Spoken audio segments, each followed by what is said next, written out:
వి gold trusted gold buyers. మీరు తాకట్టు పెట్టిన బంగారాన్ని విడిపించి ఈ రోజు ఉన్న మార్కెట్ ధరకు కొనబడును. Razakar movie different set of stories, అది కూడా ఎమోషనల్తో కూడుకున్నది. ఆ ఒక ఎన్విరాన్మెంట్ క్రియేట్ చేయడంలో అందరి పాత్ర వెరీ వెరీ ఇంపార్టెంట్. మీరు ఆ మూవీకి ఆర్ట్ డైరెక్టర్గా వర్క్ చేశారు. So how do you got a opportunity ఏంటి? మీసాల రామారావు గారు అని ఒక అతను ఉన్నారు. సో యాక్చువల్గా అతను కాల్ చేసి ఒకరోజు అర్జెంట్గా మీరు ఆఫీస్కి రావాలి అని. రజాకార్ సినిమా చేసిన తర్వాత ఇంకా నేను సినిమా చేయకపోయినా పర్లేదు. ఇందులో డిఫరెంట్ సెట్ ఆఫ్ సీక్వెన్సెస్ అనేది కూడా ఉన్నాయి. ఈ సీక్వెన్స్లలో మీకు బాగా ట్రిక్కీ అనిపించింది, ఆ వరల్డ్ని క్రియేట్ చేయడానికి మీరు బాగా కష్టపడింది ఏ సీక్వెన్స్ అనుకోవచ్చు?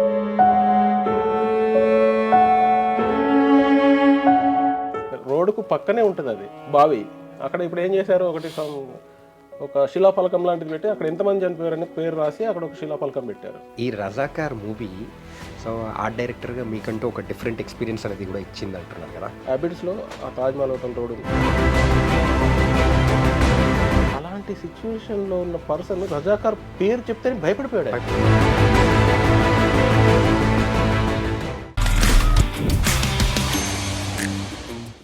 Hi guys, welcome to I dream. నేను మీ చాణక్య. రజాకార్ మూవీ, మరి ఆ మూవీ ఎమోషనల్గా మనకు ఎంత టచ్ అయిందో, మరి వాటి వెనకలు ఉన్న సెట్స్ కానీ, కెమెరా వర్క్ కానీ, డైరెక్షన్, స్టోరీ, ఇలా అన్ని రకాలుగా కలిస్తేనే మరి ఆ రోజుల్లో జరిగిన ఆ ఒక నిజం చెప్పాలంటే ఒక ఎమోషనల్ స్టోరీని మనకు టచ్ అయ్యేలా రియలిస్టిక్గా చూపించిన వాళ్ళు చాలామంది ఉన్నారు. అంటే ఆ రియలిస్టిక్గా చూపించిన వాళ్ళల్లో కూడా ద ఆర్ట్ డైరెక్టర్ తిరుమల ఎం తిరుపతి గారు ఇప్పుడు మనతో పాటు ఉన్నారు. ఇంతకుముందు ప్రీవియస్గా అయితే బలగం మూవీ కానీ, ఆర్య, ఇలా బోల్డ్ అనే మూవీస్ అనేది కూడా ఆయన వర్క్ చేశారు. అసిస్టెంట్ డైరెక్టర్గా వర్క్ చేస్తూ ప్రజెంట్ అయితే మరి ఆర్ట్ డైరెక్టర్గా కూడా టర్న్ అయ్యారు. మరి రజాకార్ మూవీ ఆ వర్క్స్ అనే దాని గురించి కూడా మాట్లాడదాం. నమస్తే అన్న. నమస్తే. తిరుమల ఎం తిరుపతి ఏంటి అసలు? వెంకటేశ్వర స్వామి అంటే వెంకటను కూడా యాడ్ చేసుకుంటే అయిపోయింది, మొత్తం మీ దగ్గరే ఉండేది. మా బ్రదర్కి ఇచ్చేసారు. బ్రదర్కి ఇచ్చేసారా? ఓకే ఓకే, సరే అన్న. ఏంటంటే తిరుమల ఎం తిరుపతి, సో మిమ్మల్ని ఇప్పుడు తిరుమల అని పిలవాలా, తిరుపతి అని పిలవాలా? whatever you feel comfort, it's fine. Tirumala you can say. Tirumala అన్న. ఇంతకు Razakar movie different set of stories, అది కూడా ఎమోషనల్తో కూడుకున్నది, ఒకే మూవీలో చూపించారు. సో ఆ రోజుల్లో జరిగిన సో ఆ సెట్ అంటే ఆ ఒక ఎన్విరాన్మెంట్ క్రియేట్ చేయడంలో అందరి పాత్ర వెరీ వెరీ ఇంపార్టెంట్. ఆర్ట్ డైరెక్టర్ది కూడా ఇంకా వెరీ క్రూషియల్ రోల్ ఉంటుంది. మీరు ఆ మూవీకి ఆర్ట్ డైరెక్టర్గా వర్క్ చేశారు. So how do you got a opportunity ఏంటి? యాక్చువల్గా ఇది నాకు మీసాల రామారావు గారు అని ఒక అతను ఉన్నారు. ఆయన ప్రొడక్షన్ ఎగ్జిక్యూటివ్గా దీనికి వర్క్ చేశారు. సో యాక్చువల్గా అతను కాల్ చేసి ఒకరోజు అర్జెంట్గా మీరు ఆఫీస్కి రావాలి అని అంటే దేనికని అడిగితే అప్పుడు చెప్పారు, ఇలా మేము ఒక సినిమా చేస్తున్నాం, పేరు చెప్పలా, ఒక సినిమా చేస్తున్నాము, అప్పటికి ఇంకా పేరు కూడా డిసైడ్ అవ్వలేదు. సో నువ్వు ఒకసారి అర్జెంటుగా రావాలని అంటే సరే అని చెప్పి వెళ్ళాను. వెళ్ళిన తర్వాత ఈ ఆటగారిని పరిచయం చేశారు. పరిచయం చేసిన వెంటనే అతను ఒకసారి చూశారు, అంటే డౌట్ అంటే చేస్తారా ఏంటి, పీరియాడిక్ కదా, నాకు తెలియదు పీరియాడిక్ అనేది, ఆయనే చెప్పలే ఇంకా. సో ఎనీవే ఒకసారి అయితే స్టోరీ చెప్పండి అని చెప్పి ఆయన లైన్ చెప్పి మిగతాది అంతా మన మహీధర్ గారు అని ఉండే కో డైరెక్టర్, సో అతనికి చెప్పించి స్టోరీ మొత్తం చెప్పమన్నారు. చెప్పమన్న తర్వాత సరే అని చెప్పేసి అతను రూమ్లో తీసుకెళ్ళి స్టోరీ చెప్పారు. స్టోరీ చెప్పిన తర్వాత ఒక్కసారిగా నాకు అసలు ఒక వరల్డ్లోకి వెళ్ళిన ఫీలింగ్ అక్కడే వచ్చేసింది. అంటే 50% వాళ్ళు చెప్పిన సబ్జెక్ట్ ఏదైతే ఉందో నేను చాలా అంటే ఒక ఉద్విగ్నత అంటారు కదా, దాంట్లోనే అని. ఎందుకు అని అంటే ఇట్ ఈజ్ లైక్ నేను తెలంగాణ పర్సన్ అయ్యుండి నాకు అంత డీప్గా ఆ స్టోరీ తెలియదు. నాకు ఒక్కటే తెలిసి ఏంటంటే స్వాతంత్రం 1947 15th ఆగస్ట్కి వచ్చింది. దాని తర్వాత ఇప్పుడు 1 year తర్వాత ఆఫ్టర్ 365 days ఏమో మనకు స్వాతంత్రం వచ్చిందని ఆ అంతవరకే తెలుసు నాకు. బట్ దాని వెనకాల ఎంత అంటే ఇంత ఉంది అని తెలుసు కానీ ఇంత డీటెయిల్గా తెలియదు. ఏదో కొంచెం వరకు తెలుసు, బైరన్పల్లి ఇంతమంది చనిపోయారు, అక్కడ ఇంతమంది చనిపోయారు. బట్ వెన్ ఐ కొంచెం విన్న తర్వాత నాకు అనిపించింది ఏంటంటే ఈ సినిమా 100% నేనే చేయాలి. సో నాకు వచ్చిన అవకాశాన్ని 100% దీన్ని యూజ్ చేసుకోవాలి. అట్ ద సేమ్ టైం దానికి కావాల్సిన మెటీరియల్ కూడా నేనైతే నేను 100% చేయగలను. సెట్స్ కావచ్చు లేదా ఎన్విరాన్మెంట్ కావచ్చు, సబ్జెక్ట్ని అంటే న్యాయం చేయడానికి నేను అనుకున్నాను. నాకున్న సబ్జెక్టుకి అంటే నేను చదువుకున్న చదువుకి ఒకవేళ ఇది చేస్తే సో ఇది నేను ఒక రకంగా ట్రిబ్యూట్ చేసినట్టు తెలంగాణకి. అంటే ఒక పర్పస్ కోసం చేస్తాను కాబట్టి. సో నా చదువుకి ఇది 100% నేను యాప్ట్ అని నాకు అనిపించింది. సో నేను ఒప్పుకున్నాను. దానికి first of all Guduru Narayana Reddy garu producer, దానికి తెలిసే ఉంటుంది. సో అతనికి నేను చాలా చాలా థ్యాంక్స్ అంటే రుణపడే ఉంటాను. ఎందుకనంటే ఇలాంటి ఒక ఎమోషన్ ఉన్నటువంటి, ఇలాంటి ఒక డెప్త్ ఉన్నటువంటిది, ఇలాంటి ఒక మరుగున పడిపోయినటువంటి ఒక క్యారెక్టర్ని అంటే ఒక సబ్జెక్ట్ని తీసుకొచ్చి అతను ఒక సినిమాగా చేయాలనుకోవడమే గొప్ప సంకల్పం. రైట్. దానికి మళ్ళీ యాట గారి ఒక దర్శకత్వ ప్రతిభ కావచ్చు, లేదా అతను రీసెర్చ్ చేసి సో ఇది సెల్యులాయిడ్ మీకు తేవాలి అని అనుకున్నప్పుడు దాన్ని నన్ను ఎన్నుకున్నప్పుడు నేను చాలా ఆనందంగా అంటే హ్యాపీగా ఎంటర్ అయ్యాను. బట్ లోపల ఎక్కడో ఉంది, అమ్మో ఎక్కడ ఒళ్ళు దగ్గర పెట్టుకుని అంటే మా డిఓపి గారు అంటుండేవారు ఎప్పుడు ఒళ్ళు దగ్గర పెట్టుకొని పని చేయాలి ఈ సినిమాకి అని. సో అలా అప్పుడే అనిపించింది. తర్వాత ఇంకా స్టార్ట్ చేసాము, కొంత రీసెర్చ్ వర్క్ అవి చేసి అట్లా ఫస్ట్ అవకాశం అక్కడి నుంచి వచ్చింది. ఓకే, నైస్ అన్న. అంటే ఇందులో డిఫరెంట్ సెట్ ఆఫ్ సీక్వెన్సెస్ అనేది కూడా ఉన్నాయి.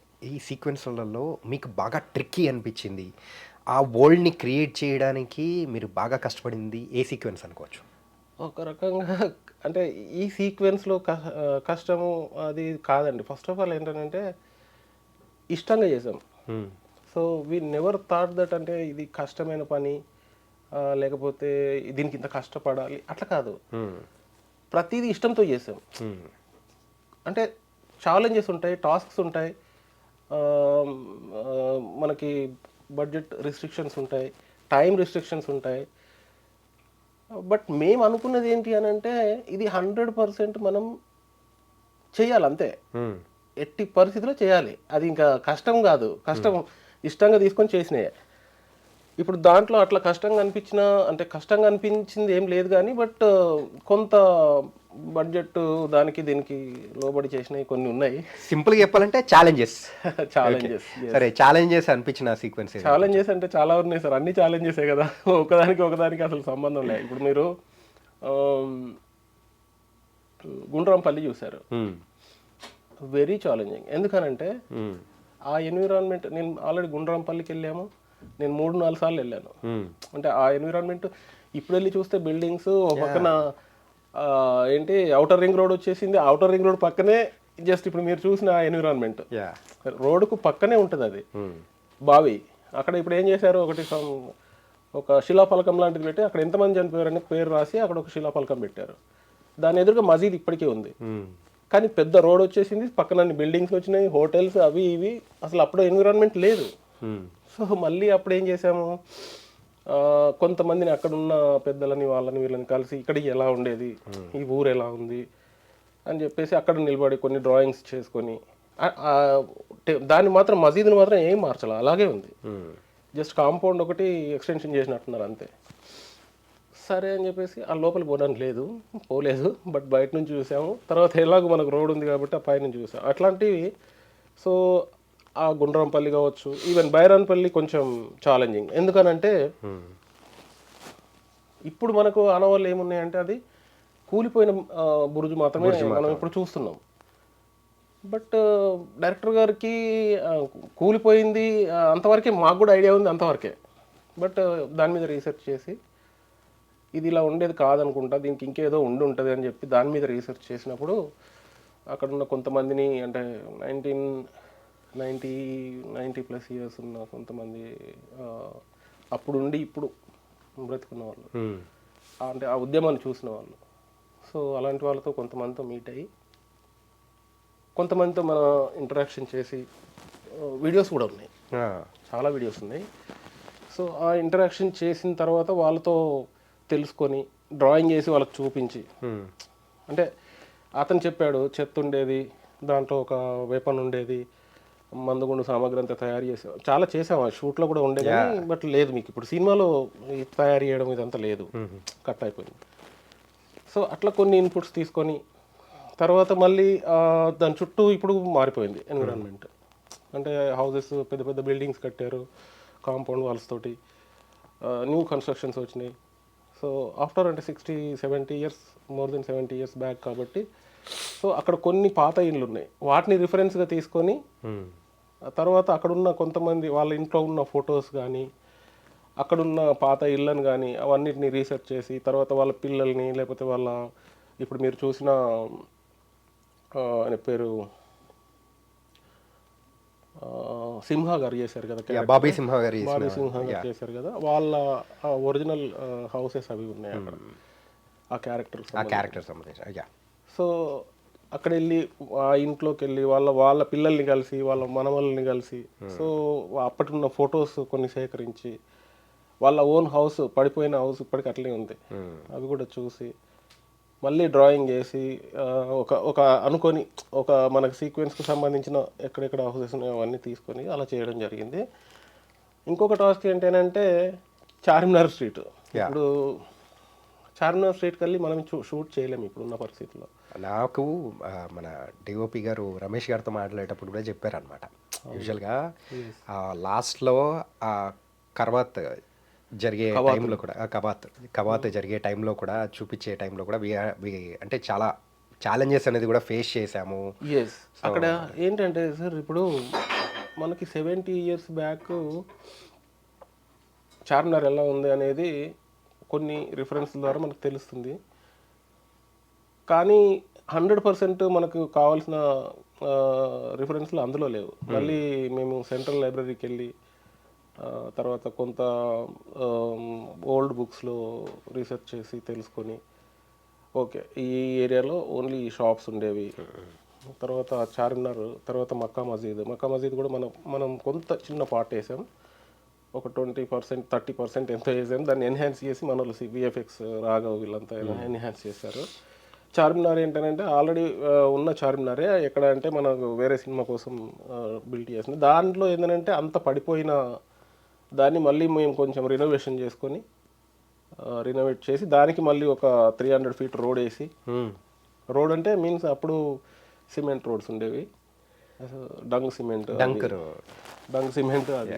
సో ఆ ఫీల్ వచ్చేలాగా తీసుకొని అక్కడ ఉన్న షాప్స్ని మళ్ళీ అక్కడ వెళ్ళి రీసెర్చ్ చేసి ఆ షాప్స్ ఇప్పుడు ఉన్న షాప్స్ అప్పుడు కూడా ఉన్నాయి, కాకపోతే ఎక్స్టెన్షన్స్ ఆ పైన ఉన్న ఎక్స్టెన్షన్స్ లేవు, ఇప్పుడు వచ్చిన షాపింగ్ లేదు, పైన ఉన్న షాపింగ్స్ కానీ కింద జ్యువెలర్స్ అట్లాంటి కొత్తగా వచ్చిన షాప్స్ లేవు, పాత షాప్స్ ఉన్నవి. అంటే అక్కడికి వెళ్ళి చూస్తూ ఉంటే ఆ స్ట్రక్చర్ని బట్టి అర్థమైపోతుంది ఇది ఓల్డా న్యూ అని చెప్పి ఈజీగా అర్థమైపోతుంది. సో ఆ స్ట్రక్చర్ని మాత్రం డ్రాయింగ్ చేసుకొని అక్కడ నుంచి కొన్ని ఫోటోగ్రాఫ్స్ రిఫరెన్స్ తీసుకొని తర్వాత ఓల్డ్ మళ్ళీ ఈ మోజన్జాహి మార్కెట్ అట్లాంటి ప్లేస్లు కూడా వెళ్ళి చూసి ఆర్కిటెక్చర్ అవన్నీ ఎక్కడ మిస్ అవ్వకుండా, ఈవెన్ మీకు నిజాం అతని క్యారెక్టర్కి సంబంధించిన హౌసెస్ కూడా చాలా తిరిగామండి. అసలు మీకు రాజస్థాన్ ఏంటి, రాజస్థాన్లో ఉన్న ప్రతి ప్యాలెస్ చూసాం, కానీ మన ఆర్కిటెక్చర్కి మ్యాచ్ అవ్వట్లేదు. ఇస్లామిక్ ఆర్కిటెక్చర్ వేరు, హిందూ ఆర్కిటెక్చర్ వేరు. మనం ఇప్పుడు రాజస్థాన్కి వెళ్తే మనకంతా హిందూ ఆర్కిటెక్చర్తో ఉంటుంది కంప్లీట్గా. అదేంటంటే రాజ్పుట్స్ వీళ్ళ వీళ్ళంతా స్ట్రక్చర్తో ఉంటుంది కాబట్టి అది మ్యాచ్ అనేది ఎక్కడ అవ్వదు, కోర్సు వీళ్ళంతా ఉంటారు. సో ఆ ఆర్కిటెక్చర్ అనేది మనకి ఎప్పుడు మ్యాచ్ అవ్వదు. హిందూ ఆర్కిటెక్చర్ కొంతలో కొంత మన దగ్గరే కొద్దిగా ఇస్లామిక్ హిందూ మిక్స్ అయి ఉంటుంది. సో అట్లా ఏంటంటే అది సెట్ అవ్వక చాలా తిరిగి లాస్ట్కి మైసూర్లో తీసుకోవడం జరిగింది. అది కొంచెం పర్లేదు, అంటే మరి బట్గా లేకుండా మ్యాచ్ అయింది. మొత్తం మీద అయితే చాలా పెద్ద రీసెర్చ్ అనేది కూడా అందరూ చేశారు. అంటే అందులో మీకు ఏ ఎన్విరాన్మెంట్ మేము డైరెక్ట్గా తీసుకోలేదు సార్, ఏది కూడా డైరెక్ట్గా వెళ్ళి షూట్ చేసిన ఏవి లేవు. ఓకే, ప్రతిదీ కూడా రీక్రియేట్ చేసింది, మొత్తం రీక్రియేట్ చేసినవే. ఓకే, ఈవెన్ మీకు బురుజుని మేము ఆల్మోస్ట్ ఒక 40 days ఏమో చేసాము, అది కంప్లీట్ రిప్లికా చేసాం. యాక్చువల్గా మాకు తెలిసిన బురుజు ఇప్పుడు పడిపోయిన బురుజు కదా, దానిపైన ఏం చేసామనంటే అక్కడున్న రీసెర్చ్ ద్వారా తెలుసుకుని మనకు ఆ పైన ఏముండే, దాంట్లో ఏమేమి చేసేవాళ్ళు, యాక్టివిటీస్ ఏం జరిగేవి, లోపలికి వెళ్ళాలి అంటేనే చాలా కష్టం. అంత ఇప్పుడు ఆ బురుజు అనేది అంత ఈజీ కాదు, దాంట్లోకి ఎవరు పడితే వాళ్ళు ఎంటర్ అవ్వడానికి ఉండదు ఆ టైంలో. సో అందులో సొరంగం ఉంటుంది, అందులో సెక్యూరిటీ ఉంటారు, తర్వాత చాలా సెక్యూర్డ్ ప్లేస్ అది. సో అంత ఈజీగా ఎవరు పడితే వాళ్ళు వెళ్ళడానికి ఉండదు, వాళ్ళ మనుషులు మాత్రమే వెళ్ళేలాగా ఉంటుంది. సో అవన్నీ రీసెర్చ్ చేసాము. ఎక్కడ ఉండేది అంటే ఇప్పుడు సపోజ్ శత్రువులు వచ్చారనుకోండి, ఒక సొరంగం ఉంటుంది అందులో, అవన్నీ షార్ట్ చేసాం కానీ పిక్చర్ నిడివిలో సెట్ అవ్వక వెళ్ళిపోయినాయి. ఒక సొరంగంలా ఉంటుంది, ఒక మనిషి మాత్రమే పట్టేంత సొరంగం ఉంటుంది. అక్కడ ఎప్పుడు ఒకతను వెపన్ పట్టుకొని ఉంటాడు. ఓకే. అతని పర్సన్ వచ్చినప్పుడు అతనికి సిగ్నల్స్ ఉంటాయి, అతను అక్కడతో ఆపేస్తారు. ఎవరన్నా శత్రువులు వచ్చినప్పుడు కొడితే కాళ్ళు అంటే ఎగిరిపోయే షాట్స్ ఉన్నాయి. శత్రువులు దాని మీదకి వచ్చినా లేకపోతే అది వెళ్ళడానికి ఎక్కడానికి ప్రయత్నించినప్పుడు అక్కడ ఒక సెక్యూరిటీ గార్డ్స్ చాలా ఉండేవి, అంటే సెక్యూరిటీ పర్పస్గా బాగుండేది. అలాంటివి కూడా మేము రీసెర్చ్ చేసి అసలు ఎలా ఉంది దాంట్లో పడుకొని ఫోటోలు దిగినవి ఉన్నాయి, ఇంటర్వ్యూ చేసినవి ఉన్నాయి. సో చాలా అంటే రియల్గా చెప్తున్నానండి, లైఫ్ టైం ఎక్స్పీరియన్స్, అంటే లైఫ్ టైం లెర్నింగ్. అంటే నేను చాలా విషయాలు నేర్చుకున్నాను. సార్ ఈ రజాకార్ మూవీ సో ఆర్ట్ డైరెక్టర్గా మీకంటూ ఒక డిఫరెంట్ ఎక్స్పీరియన్స్ అనేది కూడా ఇచ్చింది అంటున్నారు కదా. సో రిలీజ్ అయిన తర్వాత పీపుల్ నుంచి రిసిపియంట్ అనేది ఉన్నప్పుడు ఎలా అనిపించింది మీకు? అది ఇది కౌంట్లెస్ జాయ్ అనే ఒకటి ఏదో వర్డ్ ఉంటుంది, ఇమ్మెన్స్ ప్లెజర్ అంటారు చూసారా, అది తెలియని ఒక అంటే యాక్చువల్గా చాలా మంది చూడలేదు ఇంకా దాన్ని. ఇప్పుడు ఆహా ఓటీటీలో వచ్చింది కాబట్టి ఆల్మోస్ట్ అందరికీ అందుబాటులో ఉంది. సో డెఫినెట్గా మీకు అంటే 70 mm ఎక్స్పీరియన్స్ ఉండకపోవచ్చు, అంటే అంత బాగా ఎక్స్పీరియన్స్ ఉండకపోవచ్చు కానీ బట్ డెఫినెట్గా you will feel the pain. Okay. అది రియల్గా ఏంటంటే నాకైతే కొన్ని వందల కాల్స్, కొన్ని వేల కాల్స్ అటెంప్ట్ చేశాను. అంటే ఆ ఎన్విరాన్మెంట్ని బాగా చూపించారని చాలామంది డైరెక్టర్స్ కూడా చేశారు నాకు. ఓకే. దాని తర్వాత నాకు దేవకట్ట గారిది వెబ్ సిరీస్ చేశాను నేను, మాయసభా అని. అది కూడా పీరియాడిక్. అంటే సార్ ఇది ఒక డిఫరెంట్ ఎక్స్పీరియన్స్ డెఫినెట్గా. అంటే ఇది ఈ మూవీ ఇప్పుడు బలగంతో పాటు ఆల్టర్నేటివ్గా నడిచిందా లేకపోతే ఎలా? లేదు, బలగం అప్పటికే 1 year అయిపోయినట్టుంది. బలగం 1 year కంప్లీట్ అయిపోయింది. 1 year కంప్లీట్ అయిపోయినాక 1 year తర్వాత ఇది వచ్చింది. 1 year కూడా కాలేదు అనుకుంటా, 6 months or something. సో ఏంటంటే మీరు రజాకార్తో హిట్ కొట్టారు, దాని తర్వాత వచ్చిన బలగంతో మంచి హిట్ కొట్టారు. సో 2 డిఫరెంట్ మూవీస్, అది కూడా తెలంగాణ బ్యాక్ డ్రాప్ సంబంధించి. దాని మధ్యలో యాత్ర అని ఒకటి చేశాను, పరంపర వెబ్ సిరీస్ కూడా చేశాను. యాత్ర 2 అనే సినిమాకి కొంత పార్ట్ నేను చేశాను. అంటే అది యాత్ర చేశారు, యాత్ర 2కి కొంచెం పార్ట్ చేశారు. యాత్ర కాదు, యాత్ర 2కే కొంత పార్ట్ నేను చేశాను. ఓకే. కొంత పార్ట్ యాజ్ ఏ ఆర్ట్ డైరెక్టర్గా కొంత పార్ట్ చేశాను. పరంపర వెబ్ సిరీస్ మొత్తం నేనే చేశాను, Season 1, Season 2. నవీన్ చంద్ర గారు, జగపతి బాబు గారు అందరూ ఉంటారు. అది నేనే చేశాను, Season 1, 2. బలగంకి నేను ఆర్ట్ డైరెక్టర్గా చేశాను. కానీ మీ ఫిల్మోగ్రఫీలో బాగా చెప్పుకోవాలి అని అంటే ఒక డిఫరెంట్ ఎక్స్పీరియన్స్ ఇచ్చింది రజాకారే అనుకుంటున్నా తెలిసి. అంటే యాజ్ ఏ ఆర్ట్ డైరెక్టర్గా నేను ఫీల్ అయింది ఏంటంటే రజాకార్ సినిమా చేసిన తర్వాత ఇంకా నేను సినిమా చేయకపోయినా పర్లేదు. అయ్యా ఎస్, ఎందుకనంటే దట్ మచ్ అంటే ఇమ్మెన్స్ జాయ్, ప్లెజర్, అది ఏమంటారో నాకు తెలియదు. బట్ అంటే చరిత్రని ఎక్కడో మరుగున పడిపోయిన చరిత్రని తీసుకొచ్చి ఆ ఎన్విరాన్మెంట్ని క్రియేట్ చేసి వాళ్ళ హౌసెస్, సోషల్ ఆస్పెక్ట్స్, వాళ్ళ లైఫ్ స్టైల్, ఆబ్జెక్ట్స్, ఎన్విరాన్మెంట్ కావచ్చు, కలర్స్ కావచ్చు, అంటే నాకేమనిపించింది అని అంటే అదే చెప్తున్నాను కదా, ఇంకా అంటే ఇంతకంటే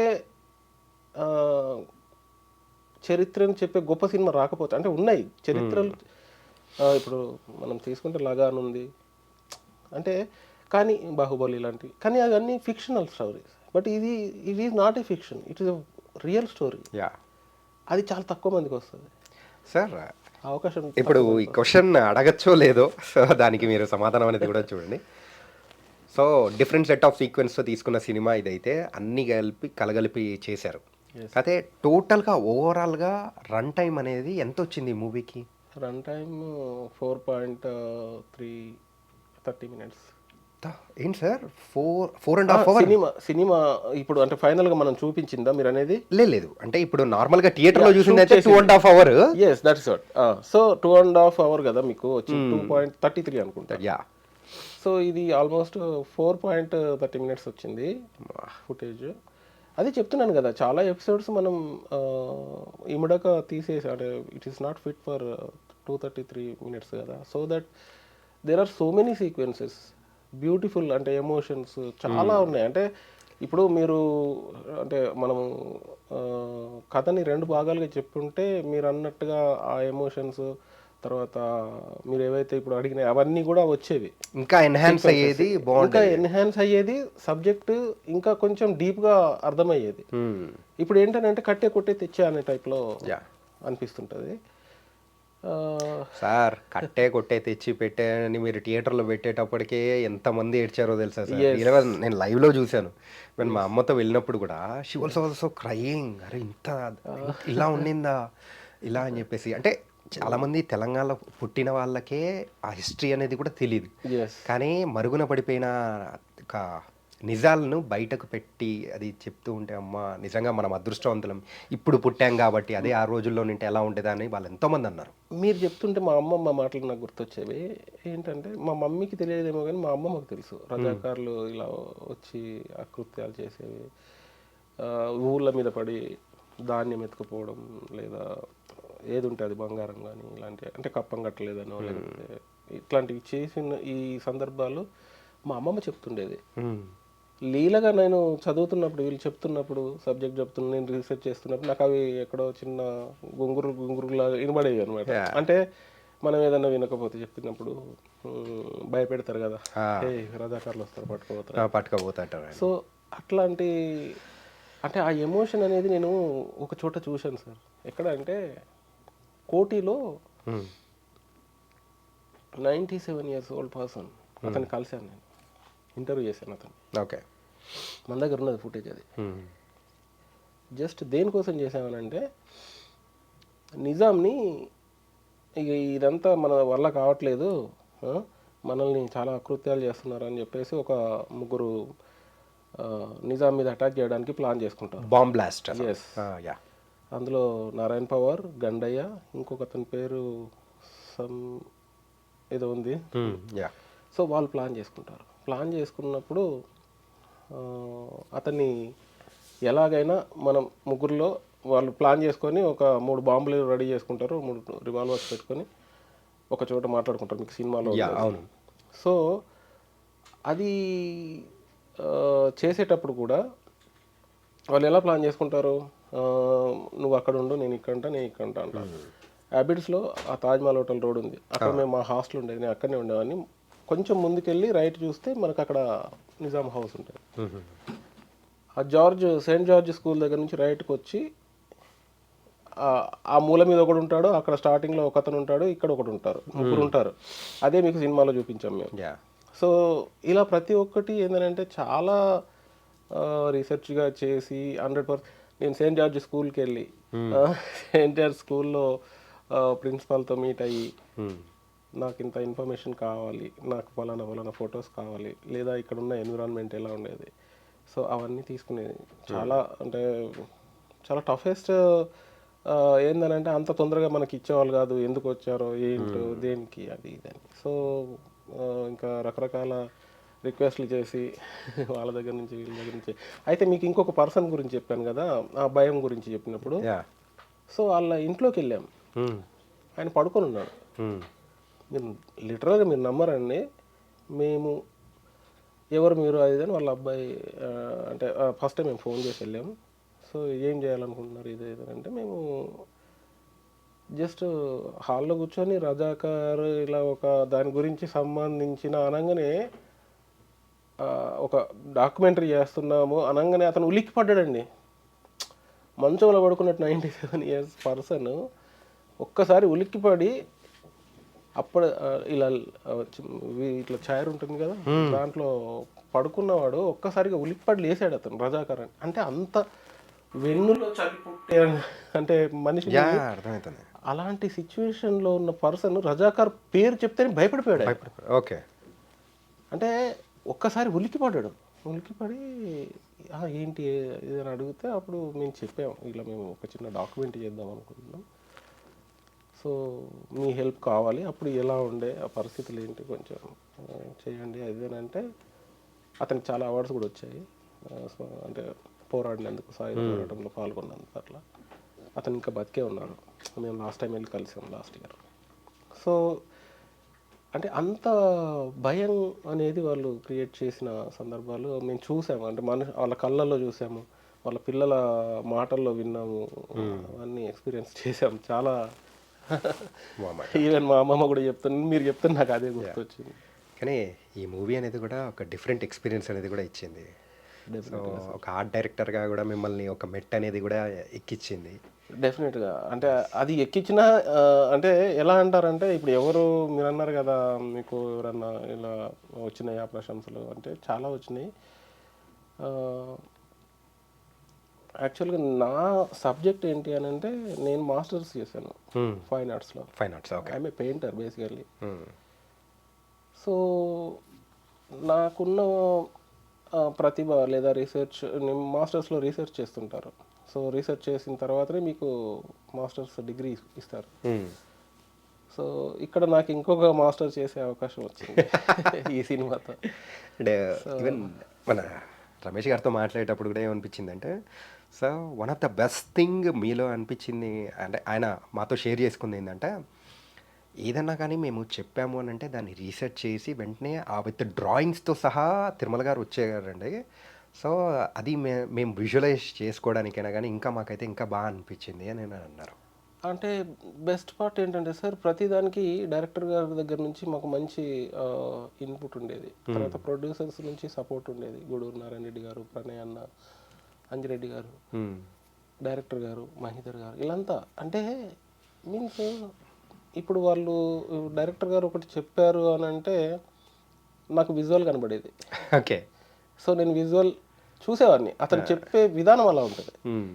మీకు సినిమా చూస్తే అదే మీరు ఫీల్ అయ్యారు, లేదా మీరు అంత ఎంజాయ్ అంటే మీన్స్ మీరు దాన్ని అందులోకి వెళ్ళారు, ఆ ఎరాలోకి వెళ్ళారు అని అంటే అతను అంత బాగా నరేట్ చేశారు, అంత బాగా నాకు చెప్పారు. సో నాకు ఆ విజువల్స్ కనబడుతుండేవి. నేను అతను చెప్తా ఉంటే నేను డ్రాయింగ్ చేసుకునేవాడిని. ఆ విజువల్స్ పడేవి అక్కడ.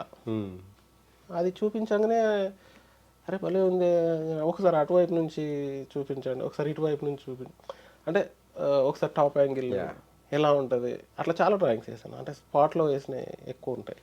స్పాట్లో వేయడానికి కూడా నాకు ఈ అంతకుముందు చేసిన ఈ రీసెర్చ్ ఫలితం కూడా నాకు చాలా హెల్ప్ అయింది. సో నేను చెప్పాను కదా ఇంతకుముందు థీసిస్ చేసినట్టుగా రజాకార్ నేను ఒక థీసిస్ చేశాను అనుకోండి ఒక రకంగా. ఆల్మోస్ట్ నా దగ్గర చేసిన రీసెర్చ్ చేసిన వీడియోస్ ఉన్నాయి, తర్వాత నేను చేసిన డ్రాయింగ్స్ కానీ, అక్కడికి వెళ్ళి చేసుకున్న డ్రాయింగ్స్, తర్వాత ఆన్ స్పాట్లో చేసిన డ్రాయింగ్స్, డైరెక్టర్ గారు చెప్పేటప్పుడు చేసినాయి, మన డిఓపి గారు అడిగినప్పుడు ఈ పాయింట్ ఆఫ్ వ్యూ ఇలా ఉంటుంది, ఇది ఇలా ఉంటుంది. ఇప్పుడు మాకు రమేష్ గారికి ఏంటంటే చిన్నప్పటి యుద్ధం జరిగేది, ఆ బురుజు ఎక్కడ పెట్టాలి అని. బురుజు ఇటు పెడితే అక్కడనేమో ఆయనకు వేరే ఏదో కాంట్రాస్ట్ ఏదో ప్రాబ్లం ఉంది, లైట్ ప్రాబ్లం, అట్లా ఇటు పెడితే నాకేంటి అసలు మేజర్గా కనబడాల్సిన పాట కనబడతలేదు అనేది నా పాయింట్. విజువల్గా బాగుంటుంది, గ్రాండియర్గా ఉంటుంది. ఇటు దిక్కు వచ్చినప్పుడు కొంత హైడ్ అయిపోతున్నాయి, కొన్ని మిస్ అయిపోతున్నాం, కొంత క్యారెక్టర్ మిస్ అయిపోతుంది విలేజ్లో. సో లేదు రమేష్ నేను ఇక్కడనే పెడతానంటాను. రమేష్ గారు డార్లింగ్ లేదు డార్లింగ్ నాకు ఇటు కావాలన్నారు. అప్పటికి కొంత ఖర్చు భరించి మా ప్రొడ్యూసర్ గారు పెట్టించారు. అక్కడి నుంచి తీసుకొచ్చి ఇక్కడ పెట్టి చూస్తే మళ్ళీ ఆయనకు నచ్చలా. ఫైనల్గా నేను పెట్టిన ప్లేస్లోనే మళ్ళీ పెట్టాం. నేను ఫస్ట్ ఏదైతే డిసైడ్ చేశానో డ్రాయింగ్లో అదే ప్లేస్లో పెట్టించాం. అదే ఫైనల్ చేశారు మళ్ళీ రమేష్ కూడా. అప్పటికి ఫైనల్గా అతను కూడా అదే దానికే అగ్రి అయ్యాడు. అంటే ఆల్మోస్ట్ ఎట్లా ఉండేదని అంటే డిస్కషన్ షేరింగ్స్ అన్నీ బాగుండేవి. మాకున్న టీం కూడా ఈగోస్ లేకుండా అందరూ అంటే అందరూ కూడా చాలా అంటే ఫ్రెండ్లీగా ఉండేవాళ్ళు. ఇప్పుడు మీన్స్ ఇప్పుడు నేనేదో ఇది నేనేదో అది అనే ఆ ఫీలింగ్ అంటే ఇండస్ట్రీలో ఎక్కువ ఉంటుంది.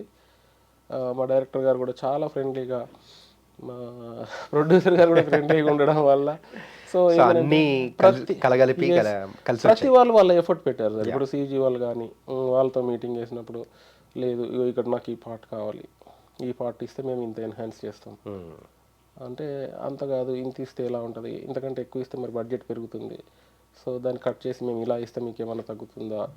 సో ఈ కైండ్ ఆఫ్ ఇంటరాక్షన్ ఎక్కువ ఉండేది, డిస్కషన్స్ ఎక్కువ ఉండేవి. అట్ ద సేమ్ టైం డైరెక్టర్కి ఎక్కడ మనం తగ్గకుండా, అతని గ్రాండియర్ ఎక్కడ పోకుండా, అతని నా పాయింట్ ఆఫ్ వ్యూలో ఉన్న విజువల్స్ ఎక్కడ మిస్ అవ్వకుండా, డైరెక్టర్ డిఓపికి ఎక్కడ క్లాష్ అవ్వకుండా, లైట్స్ కానీ లేకపోతే హైట్స్ కానీ గ్రౌండ్ లెవెల్ కానీ మిడ్ లెవెల్ కానీ. సో ఇవన్నీ కూడా మాకు చాలా ఫ్రెండ్లీగా ఉండేది. ఒక ఎట్లా ఉండేదని అంటే, మేము like we all are going to have a picnic kind of thing. అంటే అంత సరదాగా అంటే ఉండేది, కానీ ఈగోస్ ఏమి ఉండేవి కాదు, చాలా బాగుండేది కూడా. ఎందుకనంటే రెగ్యులర్ ఫార్మాట్ సినిమా కాదు ఇది.